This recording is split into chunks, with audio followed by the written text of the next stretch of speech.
আমরা চলে এসেছি জলদাপাড়া শালকুমার গেট হাতি সাফারি পয়েন্টে। এখান থেকেই আমরা করব হাতি সাফারি।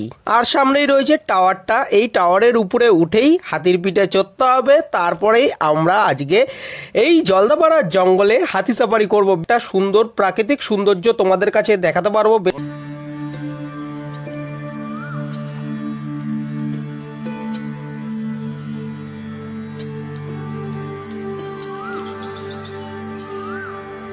এখন চলে এসেছি, এই যে এখানে রয়েছে জেরি, এই যে জেরি। ঘড়িতে বাজে 11টা 40। আমরা এসে প্রবেশ করলাম কোচবিহার রাজবাড়ির গেটটার সামনে। এই দেখো গেটটা।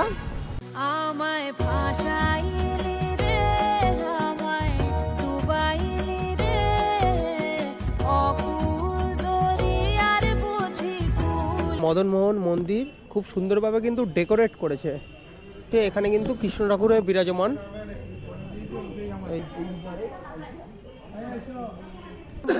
ডাইনিং এরিয়া, আর ডাইনিং এরিয়া এসে কিন্তু এই দেখো লাঞ্চ সাজিয়ে দিয়েছে সবারই। কিন্তু আমরা 4 বন্ধু বান্ধব রয়েছি, একদম সুন্দরভাবে কিন্তু সাজিয়ে দিয়েছে।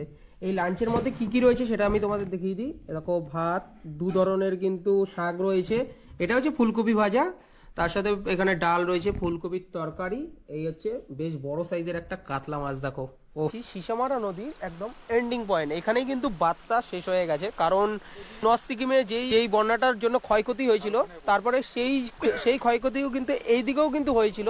এই ক্ষতি হওয়ার ফলে কিন্তু এই বার্তা দেখো টোটালি কিন্তু ভেঙে গেছে।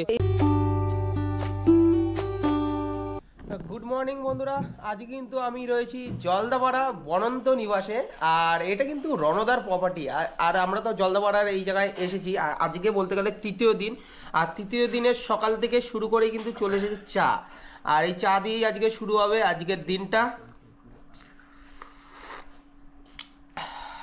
এখন আমাদের ব্রেকফাস্ট চলে এসেছে। ব্রেকফাস্টের মধ্যে কি কি রয়েছে সেটা আমি তোমাদের দেখিয়ে দিই। দেখো ব্রেকফাস্টের মধ্যে রয়েছে 3টে পরোটা, তার সাথে ছোলার ডাল, ডিমের অমলেট।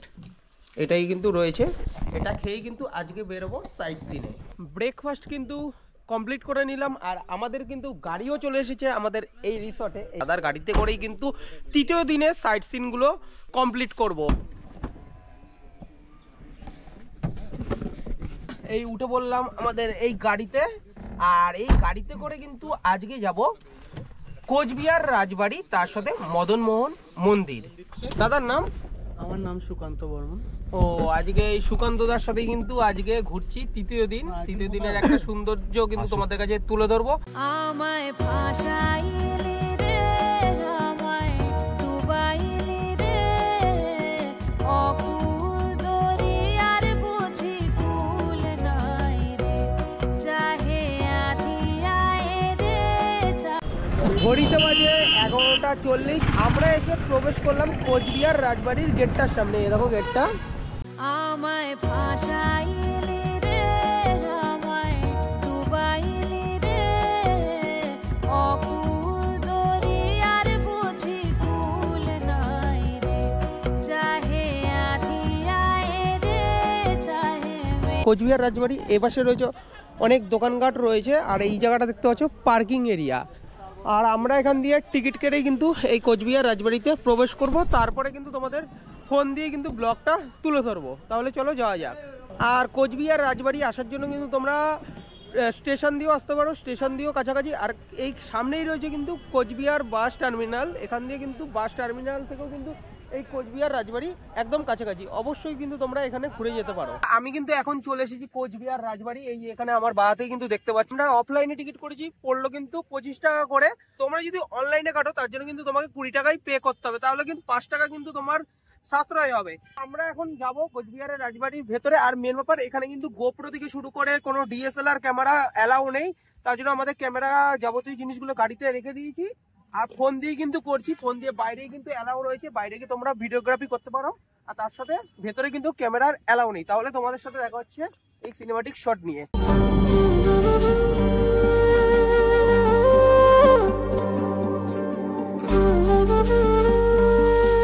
তোমাদের আমি দেখালাম কোচবিহার রাজবাড়ি। তো এই ভিডিওটা তোমাদের কেমন লাগলো অবশ্যই কিন্তু কমেন্ট করে জানাতে পারো। এখন এখান দিয়ে আমরা চলে যাব মদন মোহন মন্দিরের দিকে।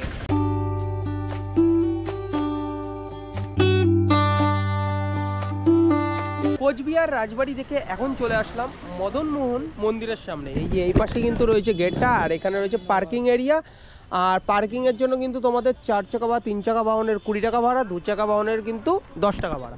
তাহলে চলো এখন মদনমোহন মন্দিরটা দেখে আসি। মদনমোহন মন্দিরের ভেতরে কিন্তু কৃষ্ণ ঠাকুর দেখতে পারবে, তোমাদের মন্দিরটা ঘুরিয়ে দেখাবো, বেশ ভালোই লাগবে। কিন্তু এই হচ্ছে মন্দির, আর এই পাশে একটা পুকুর রয়েছে, আর এই পাশে কিন্তু পুজোর সামগ্রিক জিনিসগুলো কিন্তু তোমরা পেয়ে যাবে। গাড়ি বাই করবে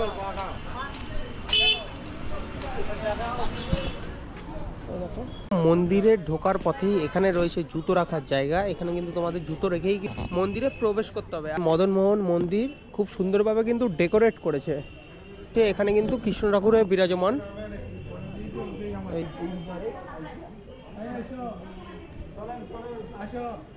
ভেতরে ক্যামেরা অ্যালাউ করে না, তার জন্য কিন্তু তোমাদের মন্দিরের ভেতরটা দিয়ে দেখাতে পারছি না। মন্দিরটা কিন্তু খুবই সুন্দর, মানে কোচবিহারের মধ্যে। তো অবশ্যই তোমরা কিন্তু এই জায়গাটা ভিজিট করতে পারো, বেশ ভালোই লাগবে।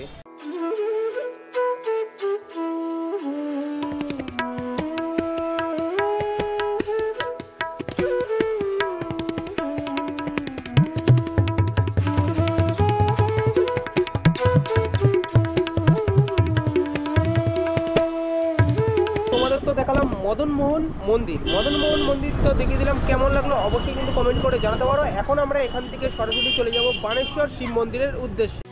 আমায় ভাষাইলি রে, আমায় ডুবাইলি রে, অকুল দরিয়ার বুঝি কুল নাই রে, চাহে আধি আয়ে রে, চাহে মেঘা আয়ে রে, অকুল দরিয়ার বুঝি কুল নাই রে।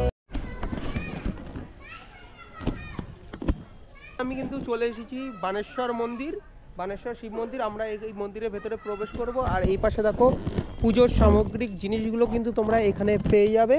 এই সোজাসুজি রয়েছে কিন্তু শিব মন্দির। हो दिव्य शक्ती तुझे लान, तुझे चरणी माथा, तूच माझा पितान। এটা হচ্ছে বানেশ্বর শিব দিঘি। এই হচ্ছে মন্দির। অনেকেই কিন্তু পুজো দিতে এসেছে। মন্দির এই মুহূর্তে কিন্তু বন্ধ রয়েছে। सर्वव्यापी तू प्रचंड महाकाय, आदिशक्ती तू नरमुंड मालाधार, तुझ्या আর পাশেই রয়েছে কিন্তু মন দিঘি। আর এই পুকুরটার মধ্যেই কিন্তু তোমরা দেখতে পাবে কচ্ছপ, সেটা তোমাদের দেখাবো। তাহলে চলো। এই দিঘিটার মধ্যে কিন্তু তোমরা কচ্ছপ দেখতে পারবে। একটা কচ্ছপ দেখা যাচ্ছে কিন্তু ওখানে, ওই যে ওখানে একটা কচ্ছপ দেখা যাচ্ছে।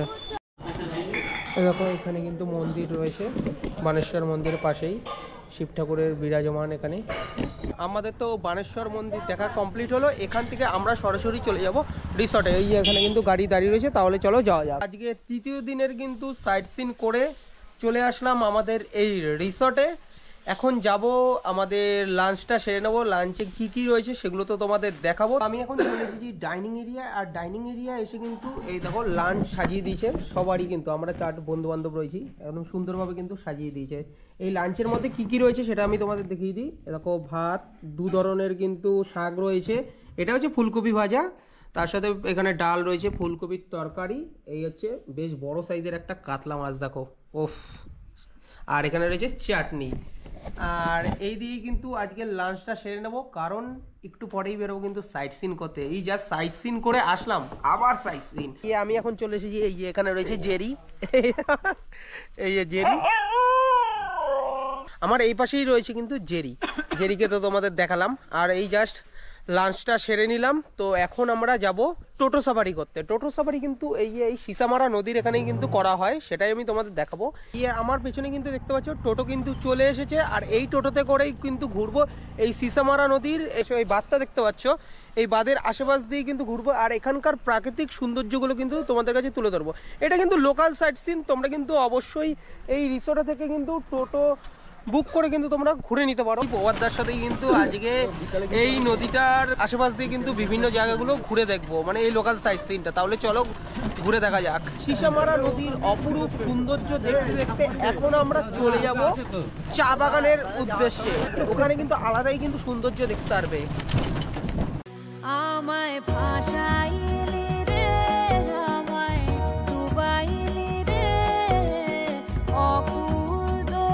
এখন রয়েছি সিসামারার এই বাঁধের উপরে, আর বাঁধের এ পাশেই রয়েছে কিন্তু চায়ের বাগান, বিস্তীর্ণ এলাকা জুড়ে কিন্তু চায়ের বাগান দেখতে পারবে।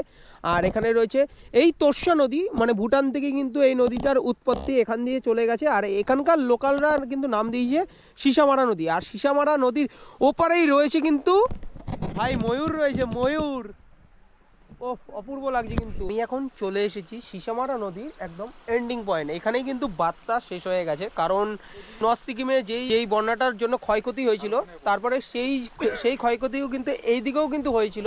এই ক্ষতি হওয়ার ফলে কিন্তু এই বাঁধটা দেখো টোটালি কিন্তু ভেঙে গেছে। এই বাঁধের সাথে কিন্তু কানেক্টিভিটিটা এখন আর নেই। এখানে কিন্তু বেশ কিছু বাড়ি ছিল, বাড়িগুলোর অবস্থা দেখো বন্যার কারণে কিন্তু ভেঙে চুরে গেছে। ক্ষয়ক্ষতি তো হয়েছে, তাছাড়া কিন্তু এখন এই জায়গাটা টুরিস্ট অ্যাট্রাকশন হয়ে উঠেছে। এখানে কিন্তু অনেকেই আসছে এই বাঁধের ভাঙনটা দেখতে। তোমরা কিন্তু অবশ্যই এখানে এসো। তাহলে চলো আমরা এখন টোটোতে করে চলে যাব আমাদের রিসর্টে। আর এই টোটো সাফারিটা তোমাদের কেমন লাগলো অবশ্যই কমেন্ট করে জানাতে ভুলবে না। কি তোমরা যদি এই টোটো সাফারিটা যদি করতে চাও রিসর্ট থেকে, তাহলে কিন্তু তোমার পড়বে 500 টাকা। তুমি যদি একজনও আসো বা 5 জনও আসো, 5 জন মিনিমাম হলে কিন্তু তোমার পার হেড 100 টাকা করে পড়বে। বলতে গেলে তোমাকে রিজার্ভ করেই কিন্তু এই সাফারিটা করে নিতে হবে। আমরা কিন্তু টোটো সাফারি করে চলে আসলাম আমাদের এই রিসর্টে। এখন আমরা একটু রেস্ট নেব, তারপরে আজকের সন্ধ্যাবেলায় কি স্ন্যাক্সে রয়েছে সেগুলো তো থাকবে, আর ডিনারে কি কি রয়েছে অবশ্যই কিন্তু তোমাদের দেখাবো তৃতীয় দিনের। আর টোটাল তো আমরা 4 দিনের প্ল্যান করেছি। প্রথম দিন গিয়েছিলাম ভুটান ভ্রমণ করতে, তারপরে সেকেন্ড দিনের প্ল্যান ছিল কিন্তু জয়ন্তী, বক্সার এবং তার সাথে কিন্তু জিপ সাফারিটা কিন্তু সকালবেলায় করেছিলাম। আর আজকে কিন্তু সকালবেলায় তোমার কোচবিহার ভ্রমণ করলাম, কোচবিহারের আশেপাশে টুরিস্ট পয়েন্ট, মানে তৃতীয় দিন। আর তার সাথে এখানে লোকাল তোমার এই বার্তা রয়েছে, এই বার্তার আশেপাশ দিয়ে ঘুরলাম, বেশ কিন্তু খুবই ভালো লাগলো। তারপরে কালকে লাস্ট দিন, কালকে সকালই বেরিয়ে যাবো। কালকে যদি কোনো সাইট সিন যদি থাকে অবশ্যই তোমাদের কাছে তুলে ধরবো। তো দেখা যাক, 3টা দিন কিন্তু তোমাদের সময় নিয়ে আসলে কিন্তু খুব সুন্দরভাবে কাটাতে পারো। সন্ধে এখন 6টা, আর 6টা বেজে যাওয়ায় কিন্তু আমাদের এই রিসর্ট থেকে দিয়ে গেছে পকোড়া। এ দেখো, এই হচ্ছে ভেজ পকোড়া। এই ভেজ পকোড়াটা খেয়েই কিন্তু আজকে আমরা চলে যাবো আমাদের রুমে। তারপরে তো আমরা আমাদের বলেছিলাম ডিনারে কি কি রয়েছে সেগুলো দেখাবো। এই একটা খেয়ে দেখি কেমন হয়েছে। এখন ঘড়িতে এখন রাত 10টা 15। আর এই ডাইনিং এরিয়ায় এসে আমাদের কিন্তু দেখো রাতের ডিনার সাজিয়ে দিয়েছে, সবাই কিন্তু খেতে বসে পড়েছে। এখানে দেখো ভাত, এখানে রয়েছে আলু ভাজা, তার সাথে বাঁধাকপির তরকারি, বেগুন ভাজা, ডাল, আর তার সাথে এটা হচ্ছে মেন, এটা হচ্ছে সব থেকে সেরা জিনিস, দেশি মুরগির তরকারি। তো এটা খাবো, দেখি কেমন হয়েছে।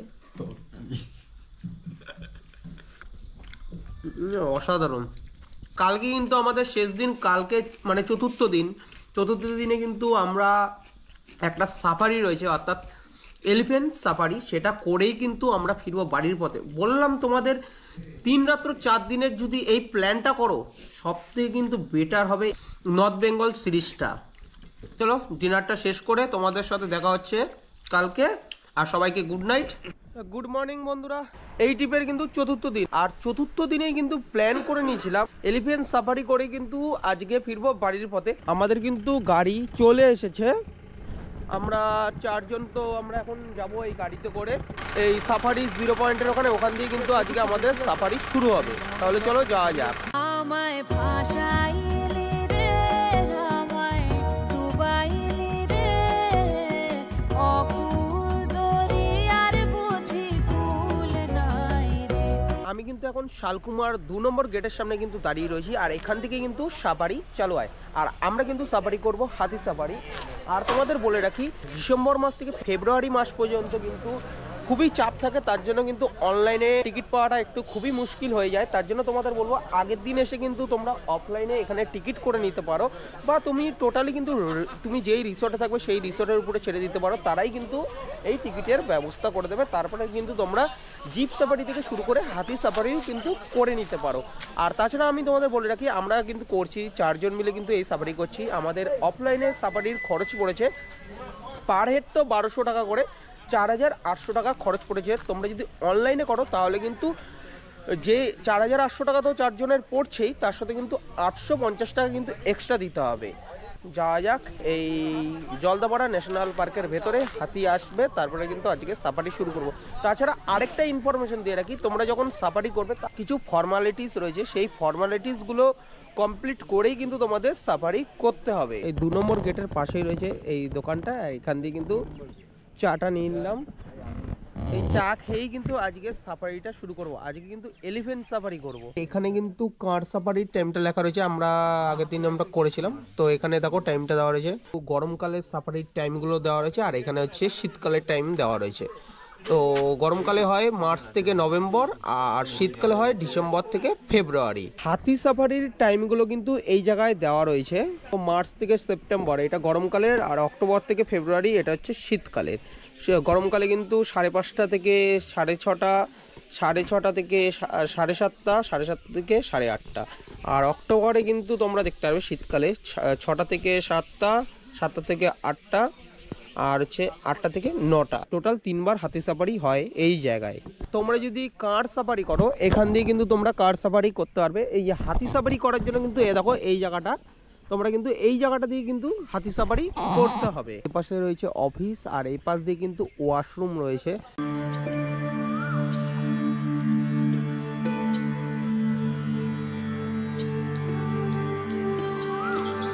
এখন আমরা চলে এসেছি জলদাপাড়া শালকুমার গেট হাতি সাফারি পয়েন্টে। এখান থেকেই আমরা করব হাতি সাফারি। আর সামনেই রয়েছে টাওয়ারটা, এই টাওয়ারের উপরে উঠেই হাতির পিঠে চড়তে হবে, তারপরেই আমরা আজকে এই জলদাপাড়ার জঙ্গলে হাতি সাফারি করব। একটা সুন্দর প্রাকৃতিক সৌন্দর্য তোমাদের কাছে দেখাতে পারবো। বন্য জীবজন্তুদের সাথে যদি দেখা হয়ে যায় তো বেশ ভালোই লাগবে। কিন্তু আমাদের কিন্তু একটা হাতি ছেড়ে চলে গেল, তো সাফারি করতে বেরিয়ে গেছে। আমাদের সেকেন্ড হাতিতে করে কিন্তু আমরা 3 জন সাফারি করব। এই হচ্ছে সাফারি পয়েন্ট। এই উঠে পড়লাম হাতির উপরে।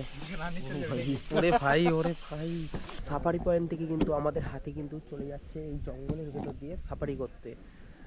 আর আমরা কিন্তু এখান দিয়ে দেখবো কোনো জীবজন্তুর যদি সাথে দেখা হয়, বেশ কিন্তু ভালো লাগবে। আমরা যেই হাতিতে যে সাফারি করছি, হাতিগুলোর নামও রয়েছে কিন্তু। এই সামনেরটা কিন্তু ললিতা, আর আমাদেরটা হচ্ছে মেনকা। অবশ্যই বলবো হাতি সাফারিটা কিন্তু তোমরা করো, বেশ ভালোই লাগবে।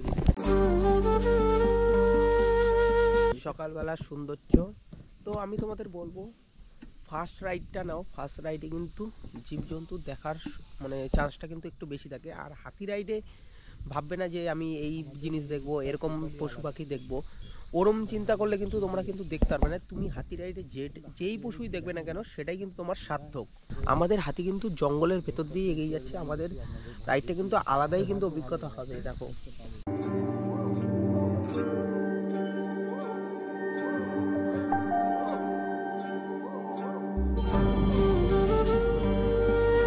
দূর দিয়ে কিন্তু ময়ূরের আওয়াজ পাওয়া যাচ্ছে। কিন্তু 1 ঘন্টার মধ্যে কিন্তু 2 কিলোমিটার সাফারি হবে এই হাতিতে। এই গাছের উপরে কিন্তু বিভিন্ন ধরনের কিন্তু পাখি দেখা যাচ্ছে।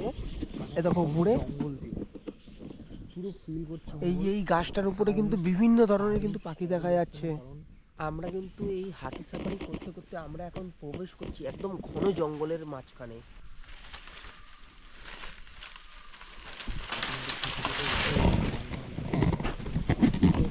হাতি কিন্তু খেতে খেতে এবং ডালগুলো ভেঙে পাতাগুলো কিন্তু খেতে খেতেই কিন্তু সামনের দিকে এগিয়ে যাচ্ছে।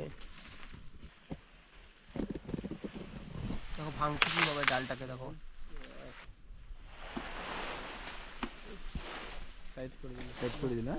ওই দূরে কিন্তু রয়েছে একটা ময়ূর, ছেলে ময়ূর। ছেলে ময়ূরটা পেখম তুলেছে, ও কি লাগছে। গাছের উপরে কিন্তু বাদর রয়েছে। দেখি যাবো কতগুলো ময়ূর উড়ে গেছে। এই যে কি দারুণ লাগলো রে। আমরা এখন যে জায়গাটায় ঢুকেছি এটা হচ্ছে গন্ডারের এলাকা, আর এখানে কিন্তু গন্ডার দেখা যায়। দেখা যাক গন্ডার যদি ভাগ্যে যদি থাকে অবশ্যই তোমাদের কিন্তু দেখাবো।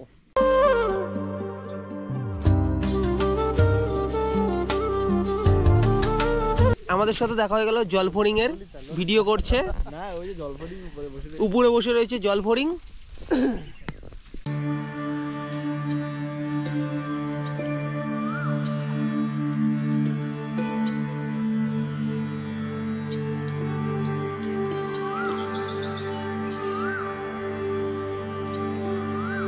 জলের উপর দিয়ে কিন্তু আবার হাতিটা যাচ্ছে ওই রাস্তা ধরতে, তো ওখান দিয়ে কিন্তু আমরা একদম চলে যাব আবার সাফারির এন্ড পয়েন্টে।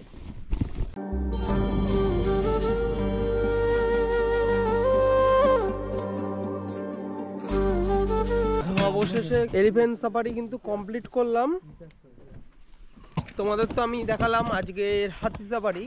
আমরা কিন্তু সকালবেলায় 7টার সময় চলে এসেছিলাম, তো আজকে 7:30টায় কিন্তু আমাদের সাফারি শুরু হয়েছিল। 7:30 দিয়ে 8:30 পর্যন্ত 1 ঘন্টারই কিন্তু সাফারি হয়। বেশ কিন্তু ভালোভাবেই কিন্তু আজকে ঘুরলাম। আর মেন ব্যাপার বন্য জীবজন্তুর সাথে দেখা সেরকম হয়। এলিফ্যান্ট সাফারি ভাই আমার কাছে বেস্ট লাগলো। ময়ূর দেখেছি সেটাই আমার কাছে সব থেকে বেস্ট লাগলো। তাহলে চলো এখান থেকে আমরা বেরিয়ে যাবো। আমাদের গাড়ি কিন্তু বাইরে দাঁড়িয়ে রয়েছে, সেই গাড়িতে করে চলে যাব আমাদের রিসর্টে। 4 দিনের প্ল্যানটা করেছি, সেই প্ল্যানটা কিন্তু একদম উসুল। তো অবশ্যই তোমরা কিন্তু এই প্ল্যানটা সাজিয়ে নিয়ে তোমরা ট্যুরটাকে করতে পারো। আমাদের চেক আউটের পালা, তো চেক আউট করে কিন্তু বাড়িতে ফিরছি। আর আমাদের এই 4 দিনের টোটাল প্যাকেজে কত খরচা পড়েছিল সেটা আমি ওই রিসর্টের ওনারদা বা এখানকার ম্যানেজারের সাথে কথা বলে তোমাদের খরচ বৃত্তান্ত বলে দেবো। লোকে বলে ও বলে রে ঘর বাড়ি ভালা আমি কিন্তু এখন চলে এসেছি জলদাপাড়া বনন্তী নিবাসের এই ডাইনিং এরিয়ায়। আর ডাইনিং এরিয়ায় দেখো আমাদের ব্রেকফাস্ট দেখো, আমরা বলে রেখেছিলাম ব্রেড বাটার, তার সাথে কিন্তু অমলেট। এটা খেয়েই কিন্তু আজকে আমরা চেক আউট করবো। বনন্তী নিবাসে এসে কিন্তু আজকে পেয়ে গেছি এই রিসর্টের ওনার, দাদার নাম রণবীর বিশ্বাস। নমস্কার। নমস্কার দাদা। তো তোমার রিসর্টে ফুডিং লজিং এর তো প্যাকেজ রয়েছে, কেমন পড়বে সেটা? হ্যাঁ, আমরা ফুডিং লজিংটা যেভাবে করছি সেটা হচ্ছে সারাদিনের খাবার 4 বেলার খাবার আমরা দিচ্ছি মাত্র 1200 টাকায়। সত্যি 1200 টাকা দিচ্ছ? একদম 1200 টাকাতে। মানে আমার দর্শকরা যদি আসে 1200 টাকার বেশি নেবে এরকম কোনো ব্যাপার নাই তো? না, এরকম কোনো ব্যাপার নেই। 1200 টাকাতেই আমরা পুরো খাবারটা দেবো। 4 বেলার খাবার দুপুর থেকে একদম পরের দিন ব্রেকফাস্ট অবধি 1200 টাকায় কমপ্লিট হয়ে যায়। তাহলে 1200 টাকায় কিন্তু তোমরা এখানে ফুডিং লজিং পাবে। তাছাড়া আমি জেনে নেব কলকাতা থেকে যদি কেউ আসতে চায় কিভাবে আসবে? কলকাতা থেকে আমাদের নিয়ারেস্ট স্টেশন ফালাকাটার টিকিট করে নেবে, ফালাকাটায় নেমে যাবে। ফালাকাটা থেকে পিক আপ ড্রপের ব্যবস্থা আমাদের রয়েছে। এবার কোনো গেস্ট যদি কলকাতা থেকে আসার সময় যদি আগেই ভাবে যে আমরা পুরো প্ল্যানটাই আমাদেরকে দিয়ে দেয়, যে পুরো ট্যুরটা যদি আমরা কমপ্লিট করাই, সেভাবে আমরা প্যাকেজ সিস্টেমে করি। আচ্ছা, মানে কোনো দর্শক যদি চায় 3 রাত্র 4 দিনের যদি প্ল্যান নিতে চায়, 3 রাত্র 4 দিনের প্ল্যান নিতে চায়, কেমন খরচা হতে পারে? 3 রাত্রি 4 দিনে আমাদের যে প্ল্যানটা রয়েছে সেই প্ল্যানে আসবে আপনার 7,999 টাকা। তার মধ্যে আমরা কি করাচ্ছি, ধরুন ফালাকাটায় কোনো গেস্ট নামলো বা আপনি নামলেন, তাহলে ওখান থেকে আপনাকে পিক আপ করে নিলাম। পিক আপ করে আপনি কটেজে আসলেন, ফ্রেশ ট্রেশ হয়ে এখানকার চা কফি খেয়ে দুপুরবেলা খাওয়া দাওয়া করে আপনি বেরিয়ে গেলেন ভুটানের উদ্দেশ্যে। আচ্ছা, পুরো ভুটানটাকে আমরা যতটা সম্ভব ঘুরিয়ে নিলাম। ফুল সিলিংটা, হ্যাঙ্গিং ব্রিজ রয়েছে, মনস্ট্রিগুলো রয়েছে, সেগুলো ঘুরে চিলাপাতা কভার করে আপনাদেরকে আবার হোমস্টেতে নিয়ে আসলাম। নিয়ে আসার পরের দিন আপনাদেরকে নিয়ে গেলাম আমি জয়ন্তী বক্সা। আচ্ছা, সারাদিন জয়ন্তী বক্সা ঘুরলেন, ঘুরে আবার কটেজে আসলেন। রাত্রেবেলা দিচ্ছি ছোট্ট করে একটা বনফায়ার। মানে এটা দ্বিতীয় দিন থাকবে? হ্যাঁ, দ্বিতীয় দিন আমরা একটা বনফায়ার দিচ্ছি ওই প্যাকেজের মধ্যে। বনফায়ারটা হয়ে গেল, পরের দিন সকালে আপনাকে পাঠাচ্ছি আমি কোচবিহার। আচ্ছা, ঠিক আছে। কোচবিহার ঘুরে এসে আপনি জিপ সাফারিটা করে নিলেন জলদাপাড়ার। আচ্ছা, এবার সাফারিটার দিন পরিবর্তন হতে পারে, হয়তো আমি আগের দিন করলাম বা পরের দিন করলাম, কিন্তু এর মধ্যে একটা সাফারিও থাকছে, জঙ্গল সাফারি। প্লাস কি থাকছে, আমাদের যে সিসামা নদীর পাশে যে বাঁধটা রয়েছে, এই বাঁধটাতে আমরা টোটো সাফারি করাচ্ছি। যেমন 1 কিলোমিটার গেলে আপনি দেখতে পাবেন ওখানে চা বাগান রয়েছে অনেক বড় একটা। এটা ভালো লাগে, পরিবেশটা খুব সুন্দর। এখানেও আমি টুরিস্টদেরকে পাঠাই টোটো করে, সেটা ওই প্যাকেজের মধ্যেই থাকছে। এবার তার পরের দিন যখন উনি চেক আউট করবেন, আমাদের চেক আউট টাইম হচ্ছে 10টা। যখন উনি যে স্টেশনে যাবেন সেই স্টেশন অবধি আমরা পৌঁছে দেবো। সেই স্টেশনটা ফালাকাটা, আলিপুরদুয়ার এবং কোচবিহার, আচ্ছা, এর মধ্যে হতে হবে। মানে তোমাদের সাফারিটা টোটো সাফারিটা এই প্যাকেজে থাকছে? হ্যাঁ, টোটো কিন্তু সাফারি। জলদাপাড়ায় যেই সাফারিটা হচ্ছে জিপ সাফারি বা এলিফ্যান্ট সাফারি, এটা কি দর্শকদের কি আলাদাই খরচ বহন করতে হবে? না, জিপ সাফারিটা আমরা করাচ্ছি। এবার এলিফ্যান্ট রাইডিং যদি কেউ করতে চায় সেটা ব্যবস্থা আমরা পুরোপুরি করে দেবো। মানে খরচাটা দর্শককে বহন করতে হবে এলিফ্যান্ট সাফারিটা শুধু, আর জিপ সাফারিটা আমরা করাচ্ছি প্যাকেজের মধ্যেই করাচ্ছি। আচ্ছা, আচ্ছা, কারণ জলদাপাড়া আসবে আর জিপ সাফারিটা করবেন না, হতে পারে না। যার জন্য জিপ সাফারিটাকে আমি প্যাকেজের মধ্যেই রাখছি। জলদাপাড়ায় আসলে এত সুন্দর সুন্দর জায়গা দেখার মানে সুযোগ সুবিধা রয়েছে। হ্যাঁ, জলদাপাড়া হচ্ছে মানে কি বলবো, ডুয়ার্সের স্বর্গও বলা যেতে পারে। আচ্ছা, আচ্ছা, আপনি নদীটাকে দেখবেন, নদীটা এত সুন্দর। আমাদের নদীর একটা যে কলকলানি শব্দ, এই শব্দ শুনেই আপনার প্রাণ ভরে যাবে। হ্যাঁ, খুব সুন্দর জায়গা। আমি তো ঘুরে দেখলাম, আমরা বন্ধুরাও মিলে এসেছি, বেশ ভালোই লাগলো আপনাদের এখানে। তো এভাবে আমরা প্যাকেজটা করাই। কেউ যদি করতে চায় সেভাবে প্যাকেজ আমার সঙ্গে যোগাযোগ যদি করে, আমার নাম্বার হচ্ছে 99 33 36 92 64। এই নাম্বারে যোগাযোগ করলে আমি পুরো ব্যবস্থাটা করে দেবো। আচ্ছা, তাহলে কিন্তু দাদার নাম্বার স্ক্রিন এবং ডেসক্রিপশনে দেওয়া থাকবে। অবশ্যই তাড়াতাড়ি কিন্তু তোমরা বুকিং করে নাও। বুকিং করে এই 3 রাত্র 4 দিনের প্ল্যানটা কিন্তু করলে আমার থেকে মনে হয় সব থেকে ভালো হবে। সাইট সিনটা কিন্তু করে নাও মাত্র 7,999 টাকায় ভাই, এটা কিন্তু ভালো জিনিস কিন্তু দিচ্ছে, অসাধারণ লাগবে কিন্তু। জলদাপাড়া বনান্ত নিবাস, আর আমাদের কিন্তু গাড়ি চলে এসেছে। আমরা কিন্তু এই গাড়িতে করে চলে যাব আলিপুরদুয়ার স্টেশনে, সেখান থেকে ট্রেনে করে সরাসরি চলে যাব আমার বাড়ির পথে। তাহলে বন্ধুরা আজকের এই 3 রাত্র 4 দিনের এই ট্যুর প্ল্যানটা তোমাদের কেমন লাগলো অবশ্যই কিন্তু তোমরা কমেন্ট করে জানাবে। দেখা হচ্ছে পরবর্তী একটা ভিডিওতে, অবশ্যই সুস্থ থেকো, ভালো থেকো, বাই বাই।